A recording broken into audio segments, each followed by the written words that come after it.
We're very lucky this evening to have got the Secretary of State himself as our main speaker, Chris Huhne.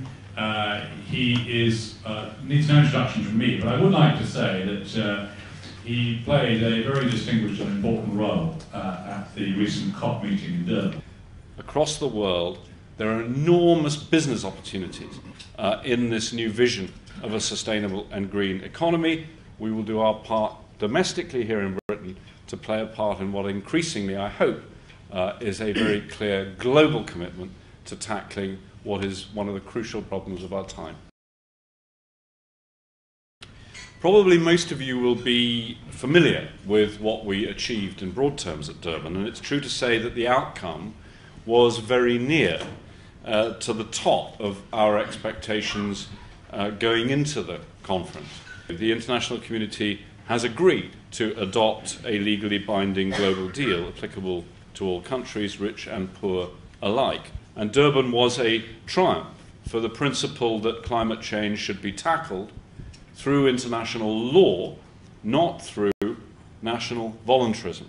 And I think this is the first time when you really sensed in the atmosphere a growing mindset and a growing understanding of the fact that this is a positive agenda across all geographies. I think that is the major win that was achieved in Durban. But the outcome is still a worry. It looks as if we only did what it looks like we might currently get committed to, we could end up with a 3.5 degree rise in temperature. The conference also agreed to make the new Green Climate Fund operational, and that's a major new piece of the multilateral architecture that will improve the scale and the effectiveness of international climate finance.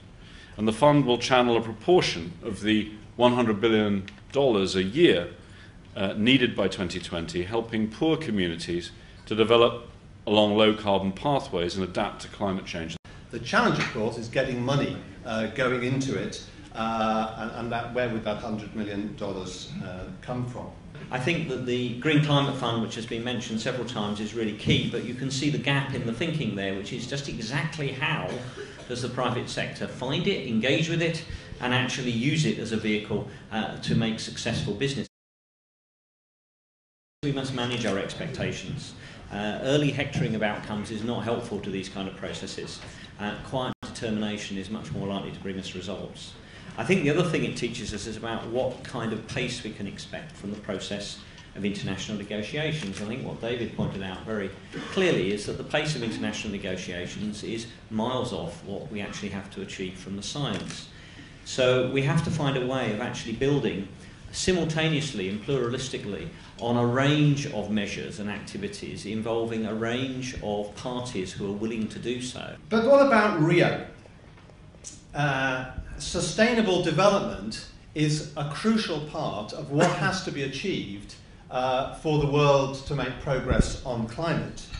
And equally, we have to make progress on climate if we are to achieve, as Newcastle University puts it, enough for all forever. So I think if we move then to what is the task at hand with Next Stop Rio, that is we need collectively, publicly, privately together, we need to increase the momentum for change, so the momentum for sustainable development, and narrow and close down those escape routes.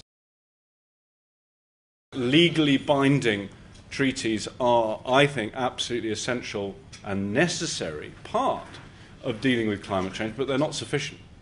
China did not have obligations in terms of carbon emissions under Kyoto, but has actually been going like the clappers in really delivering on serious change. Canada, by contrast, signed up on the dotted line and completely failed to deliver. On the international side, the big priority is to take and build on the Durban platform and make sure that we're now doing at EU level what we have just said everybody should do at global level. On the domestic side, it absolutely dominated for us on the green agenda by the successful delivery of the Green Deal. One of the things we need is to redirect finance towards sustainable development, particularly, for example, subsidies for fossil fuels. I want to mention just the Green Economy Coalition, which it just so happens WWF, Aldersgate Group, Philips are all members of, as an example of the kind of cross-society alignment which we need going forward to Rio. We mustn't expect governments to make all the running. Genuine opportunities for international businesses exist, and it's important that they engage strongly. Indeed, maybe we need to change the mindset for both parties about industry and private sector leading on some of these things and government supporting, rather than industry supporting government.